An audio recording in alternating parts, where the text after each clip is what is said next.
How the Grinch Got So Grinchy by Dr. Seuss. Unlike the Whos, who liked Christmas a lot, the Grinch in his cave on Mount Crumpit did not. He was born to hate Christmas, most people will say, but maybe his life was what made him that way. 'Twas the night before Christmas, quite some time ago. The night new Who babies fell down with the snow. They fell down to earth on their soft pumbresalas. These little Who gals and these little Who fellas. The Who parents greeted each bundle of joy, except for this one somewhat sad little boy. No Who seemed to hear him, or want him, or need him. No Who came to hug him, or clean him, or feed him. At long last, two Who gals came out, and they found the source of a most unadorable sound. They got down the baby, who hung in a tree. They pulled back the blanket, and what did they see? A fuzz-covered baby. Yes, fuzzed, every inch. He wasn't a Who, so they called him a Grinch. The two gals, they fed him and cleaned him and oiled him. They fussed over him. Yes, those gals really spoiled him. The Grinch was their pride, and the Grinch was their joy. They treated him like any other Who boy. With all of his fuzz, he was really quite cute. Come winter, he went out without a snowsuit. Yes, life for the boy was dandy and cool.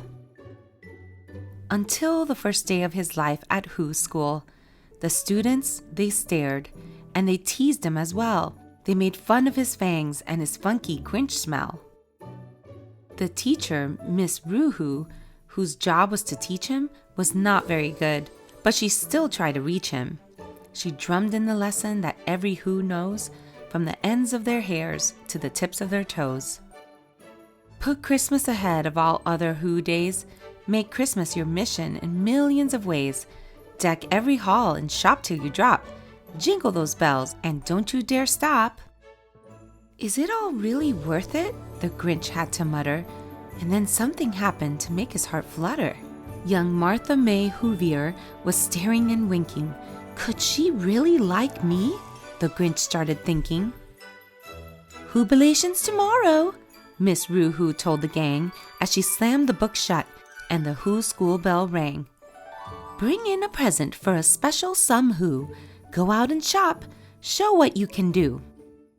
He went home and worked with some junk that he had. For a bunch of old junk, it did not look so bad.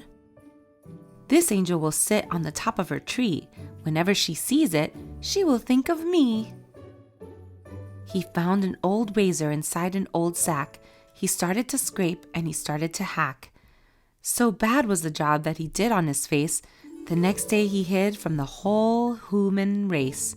Miss Roo-Hoo took one look at the Grinch and she said, Please take off that paper bag off of your head.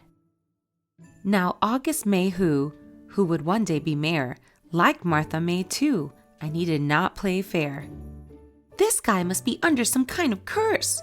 The face or the gift, I can't tell which is worse. The Who gang went bonkers. They laughed and they jeered. August the boss Who was the cheer they all cheered. I don't like your Christmas, the Grinch then cried out. He started to scream and he started to shout. He started to jump and he started to thrash until all that he touched had been turned into trash. So off the Grinch went to a cave on Mount Crumpit, and as for the Whos, they could like it or lump it. He stayed in his cave with a sneer on his face, hating the Whos and the whole human race. He lived all alone, yes, these are the facts, except for his cute little puppy dog Max.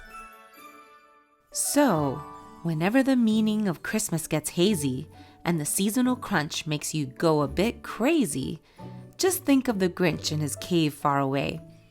And remember that he wasn't always that way. And forget all the things you have read or have heard. The Grinch needs a friend, and he needs a kind word. That was How the Grinch Got So Grinchy by Dr. Seuss. Thanks for watching.